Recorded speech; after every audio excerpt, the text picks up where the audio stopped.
வணக்கம், வாழ்க வளமுடன். இன்றைக்கி நம்ம என்ன ரெசிபி பார்க்க போகிறோன்னா உளுந்தம் புட்டு. அதுக்கு தேவையான பொருள் எடுத்து வச்சுருக்கேன். எப்படி செய்யலான்னு பார்க்கலாம் வாங்க. நான் 1 கப்பு உளுந்து எடுத்திருக்கேன். நான் இந்த கப்பில் எடுத்திருக்கேன். நீங்கள் எந்த கப்பில் அளக்குறீங்களோ அதிலே நீங்கள் மற்றதை மெஷர் பண்ணிக்கிங்க. நான் 1 கப்பு உளுந்தம்பருப்பு எடுத்திருக்கேன். அதை வானலில் போட்டு வறுத்துக்கிறேன். இது நம்ம பொன்னிறமாக வறுத்துக்குங்க. வாசனை வர வரைக்கும் நல்லா வறுத்துக்குங்க. அப்போ தான் புட்டு நல்லா வாசனையாக நல்லாயிருக்கும்.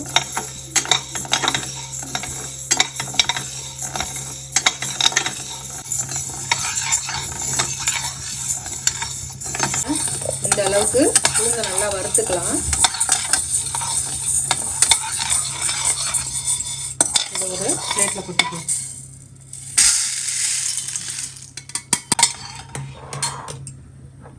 அதில் பாதி அளவு புழுங்கலரிசி எடுத்திருக்கேன். சாப்பாட்டு அரிசி தான். நீங்கள் பச்சரிசி வேணாலும் போட்டுக்கலாம், புழுங்கலரிசி வேணாலும் போட்டுக்கலாம். நான் இப்போ சாப்பாட்டு அரிசி தான் 1/2 டம்ளர் எடுத்திருக்கேன். அதை இதில் போட்டுக்கிறேன்.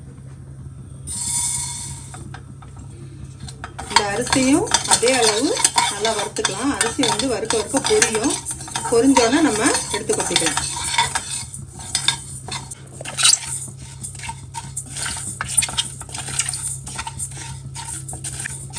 அரிசி அப்படியே நல்லா பொரியுது பாருங்க.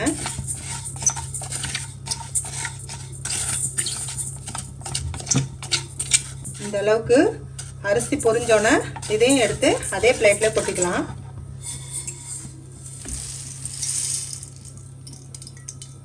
இது நல்லா ஆற விட்டுட்டு நம்ம மிக்சியில் அரைச்சிக்கலாம்.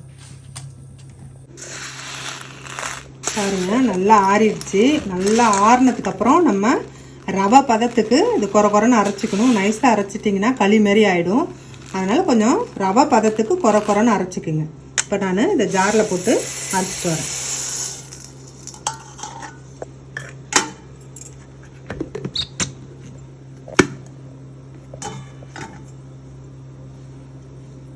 பாருங்க, இது மாதிரி நல்லா நரன்னு இருக்கணும்.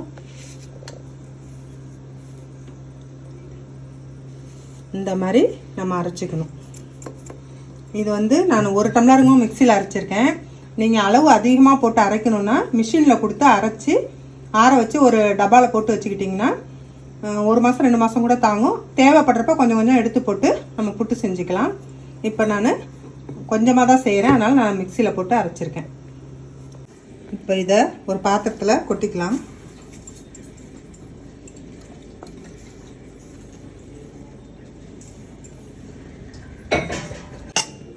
பாருங்க, இது மாதிரி நல்லா உதிரியாக பிசைஞ்சிக்குங்க. இப்படி பிடிச்சோம்னா கொல்கட்டை மாதிரி வரணும். உதுத்தோம்னா நல்லா உதிரணும். இதுதான் புட்டோடைய பக்குவம். இது உளுந்தம்புட்டு உடம்புக்கு ரொம்ப ஆரோக்கியமானது. எலும்புலாம் நல்லா வலுவாக இருக்கும். வாரத்தில் ஒரு நாள் 2 நாள் செஞ்சு கொடுத்தீங்கன்னாக்கா குழந்தைங்கள்லேருந்து ஏஜ் அட்டன் பண்ண குழந்தைங்க பெரியவங்க எல்லாருமே சாப்பிட்லாம். ரொம்ப நல்லது. இது கருப்பு உளுந்துலேயும் செய்யலாம், வெள்ளை உளுந்துலேயும் செய்யலாம். இது மாதிரி உங்களுக்கு கட்டியாக இருந்துச்சுன்னா நீங்கள் திரும்ப ஜாரில் போட்டு ஒரு சுற்றிட்டிங்கன்னா இன்னும் நல்லா உதிரியாக கிடைக்கும். இப்போ ஓரளவு இதாக இருக்குது, கொஞ்சம் 1-2 கட்டியாக இருக்குது. நான் திரும்பவும் மிக்சி ஜாரில் போட்டு ஒரு சுற்றிக்கிறேன்.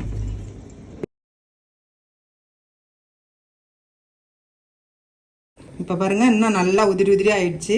ஏன்னா அந்த கட்டியாக இருக்கிறது நம்ம இட்லி கொப்பரில் வச்சு வேக வைக்கும்போது கட்டி வெந்துடுச்சுன்னா ரொம்ப டைட்டாகிடும், உருண்டுட்டு இருக்கும். அதனால் நம்ம மிக்சி ஜாரில் போட்டு ஒரு அடி அடிச்சிட்டோம்னா அப்படி நல்லா உதிரியாக இருக்குது பாருங்கள். இப்போ நம்ம இதை இட்லி பானையில் வச்சு வேக வச்சுக்கலாம்.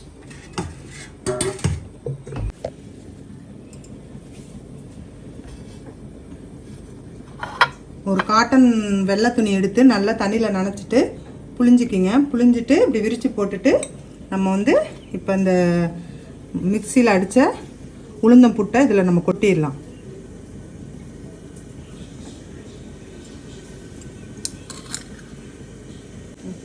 இது நம்ம இப்படி போட்டுக்குங்க. இப்போ இட்லி பானையில் தண்ணி ஊற்றி சூடு பண்ணி வச்சுருக்கேன். இப்போ இந்த தட்டை எடுத்து நம்ம அதில் வச்சிடலாம். இதை வச்சுட்டு மீடியம் ஃப்ளேமில் வந்து நம்ம ஒரு 10லேருந்து 15 நிமிஷம் வேக வச்சுக்கலாம். ஏற்கனவே வறுத்த மாவு தான், அதனால் வெந்துடும்.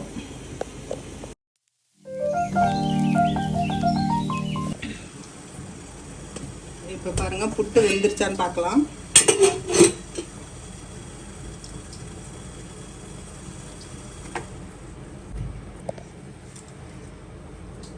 புட்டு மாவு வெந்துருச்சுன்னா இப்படி எடுத்தோம்னா கையில் வந்து அப்படியே உருட்டிட்டு வரும். இப்படி வந்து உருட்டினோம்னா உருட்டணும்,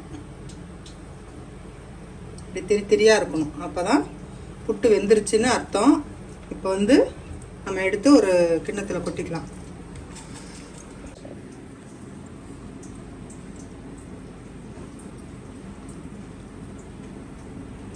நம்ம இதை எடுத்து ஒரு கிண்ணத்தில் கொட்டிக்கலாம்.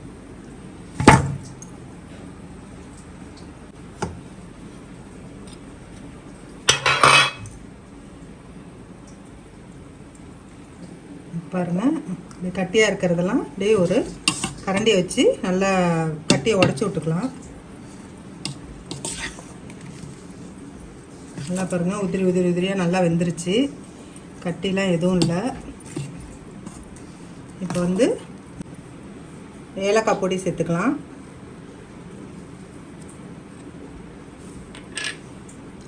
தேவையான அளவு நாட்டு சர்க்கரை, உங்களுக்கு எவ்வளோ இனிப்பு தேவையோ அந்த அளவுக்கு போட்டுங்க.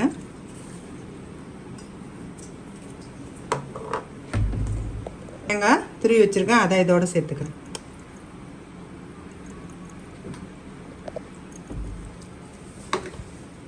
வாசனைக்கு நெய்,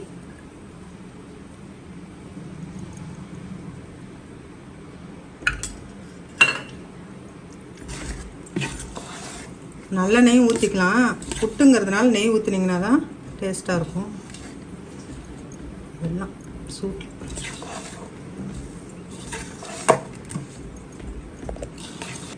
ஏற்கனவே நம்ம சேனலில் உளுந்தங்கஞ்சி போட்டிருக்கேன். இப்போ உளுந்தம் புட்டு செஞ்சு காட்டியிருக்கேன். இது எப்படி இருக்குன்னு செஞ்சு பார்த்துட்டு சொல்லுங்கள்.